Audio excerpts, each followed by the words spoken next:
Pleased to welcome our final speaker for the morning, Bill Gaventa. He's a close friend to many folks in this room, has been a leader in this work and an encourager in this work and connector. And he currently directs the Summer Institute on Theology and Disability.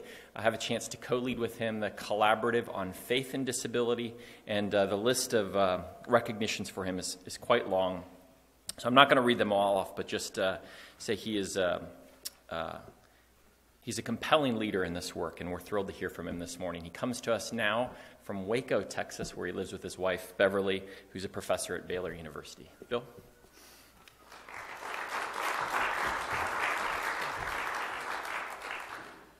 So moving ahead as we embrace inclusion. What's beyond inclusion?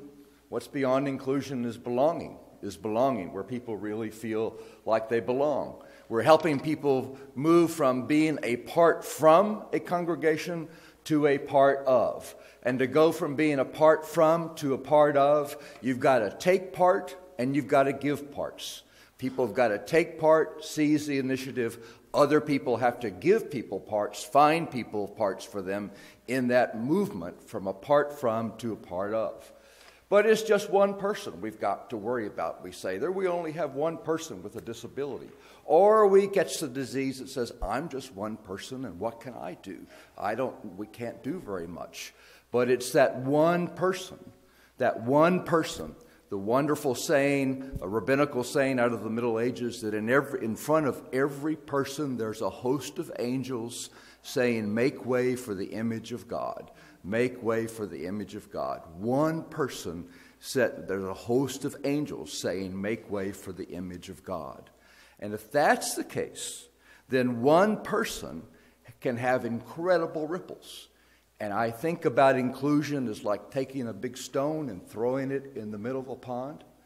And what happens with that one just ripples out. And faith communities in relationship to one person with a disability, it's your choice what kind of ripple you're going to have. Because if you welcome that person, the ripples are going to go out through extended family, through teachers, through people and others, and saying, you know, something's different happening here, and it's not just one, it's a whole system, a whole family system, church system, town system.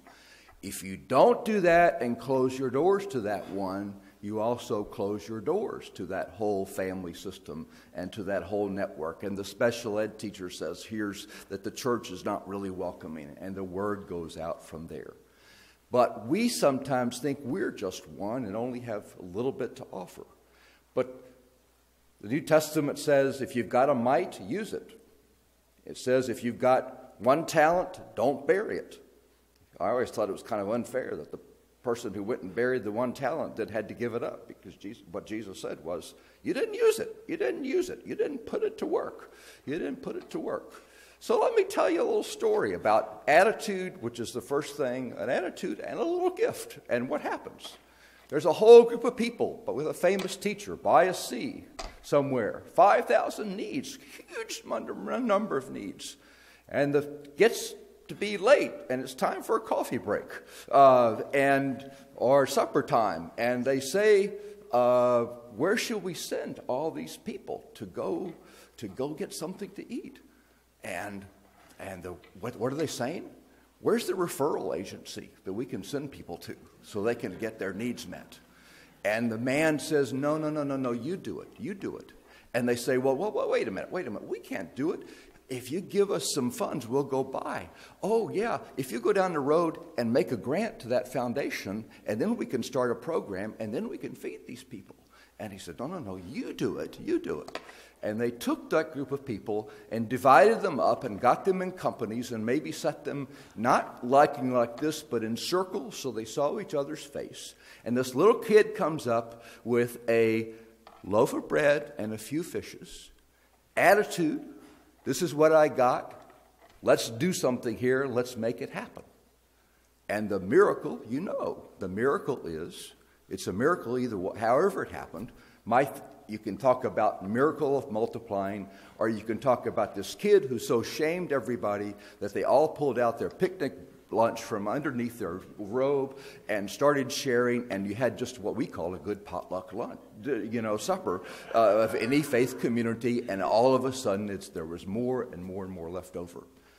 There was also a lady by a sea who saw a need and went to disciples and said to some disciples, "We have some needs that need to be met." And they said, "Well, we don't have the money, and we are only one or two, and we can't do very much." And that lady drew people together, and they started talking together. And soon more people found out about them. And the Jews started talking to the Gentiles and to the Samaritans, and the Christians started talking to the Muslims, and they each started talking to each other. And soon enough, people began to talk about this, and the word began to go out, and the ripples got bigger and bigger. And all of a sudden, there were a whole number of people being fed by this sea. And you know the story, because that's the story of Finn and the story of some small beginnings with attitude, with people bringing the gifts they have that end up shining a light not only by the sea here in Eastern Virginia, but shining a light across the country about what can happen when people take their gifts one by one, work with people one by one, and soon, what do you know, the whole world is getting changed. Thank you.